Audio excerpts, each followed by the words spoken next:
De la prendre. Tu peux la prendre? De la sorte? Ouais, sors là. T'as mis le cadenas? Je vais l'enlever là. Mon gars, j'ai mis le cadenas.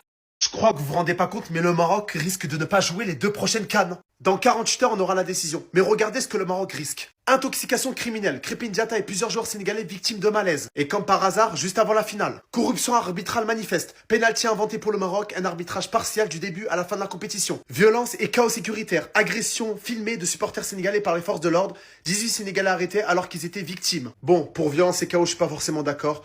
On a bien vu aux images que les gens qui frappaient avec des chaises, c'était pas les forces de l'ordre, c'était les supporters sénégalais. Maintenant, on verra. Mais attendez, c'est pas fini. Tricherie organisée, serviettes jetées, Hakimi et Saibari, intimidation systématique de l'arbitre, laser sur Mendy, provocation, etc. Et alors là, ce que le Maroc risque, vous allez être choqués. Retrait immédiat de la co-organisation du Mondial 2030. Exclusion des 2 prochaines CAN, 2027 et 28. Mais les gars, vous imaginez les 2 CAN sans le Maroc? Amende record minimum 5 millions d'euros, mais c'est énorme. Enfin, suspension lourde, Hakimi et Saibari, 12 matchs minimum plus exclusion du Mondial 2030. Les gars, c'est une dinguerie. Je sais pas si tout ça, ça va arriver, mais si ça arrive, ça va être un scandale.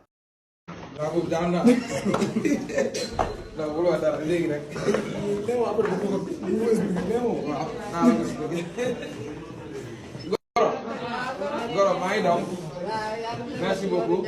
Merci. Ouais, on est toujours là, nous.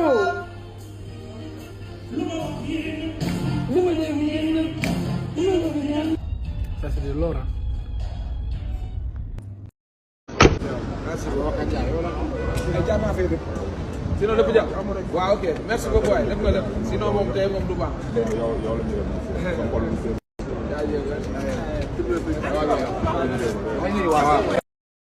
Excusez-moi, j'avais pas eu le temps avant la Coupe d'Afrique de vous remercier. Et en tout cas, c'est pour ça que j'ai pensé à vous. J'ai joué un seul match et j'ai tout donné. J'espère que je vous ai rendu fier. Et j'ai pas eu le temps, je m'en excuse avec mon frère. Mais en tout cas, c'est pour vous. Et c'est pour ça que je vous fais cette vidéo. Avec la médaille, bien sûr. Le Sénégal, les gars, a impressionné l'équipe de France. N'oubliez pas que le prochain match officiel de la France et du Sénégal, c'est l'un contre l'autre. Bien sûr, ce sera lors de la première journée de la Coupe du Monde l'été prochain. Et la Fédération française de football a envoyé un entraîneur national pour observer le Sénégal et d'autres nations lors de la Coupe d'Afrique des Nations. Donc là, c'est fini, bien sûr. Donc il s'agit de Jean-Luc Vanucci, sélectionneur de U19, qui sera chargé de faire un compte-rendu écrit et vidéo avec 2 analystes à Deschamps et son staff. Donc Guy Stéphane, donc l'adjoint, le bras droit de Deschamps, en gros.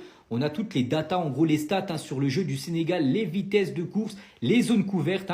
Donc ça sera affiné bien sûr en juin avec un montage vidéo qui sera finalement montré au groupe le matin du match entre la France et le Sénégal. Donc de ce côté, bien sûr, le staff des Bleus a regardé la Coupe d'Afrique des Nations à la télé et a été marqué quand même par la puissance, la technique et la densité du Sénégal à la perte du ballon. Dès que le ballon était perdu, grosse pression pour essayer de le récupérer le plus rapidement possible à l'image du PSG saison dernière.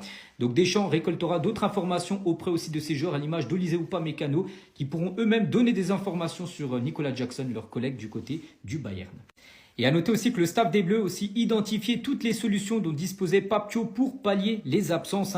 La bonne gestion de l'effectif et ses adaptations tactiques au fil des tours n'ont pas non plus échappé bien sûr à Deschamps et son staff.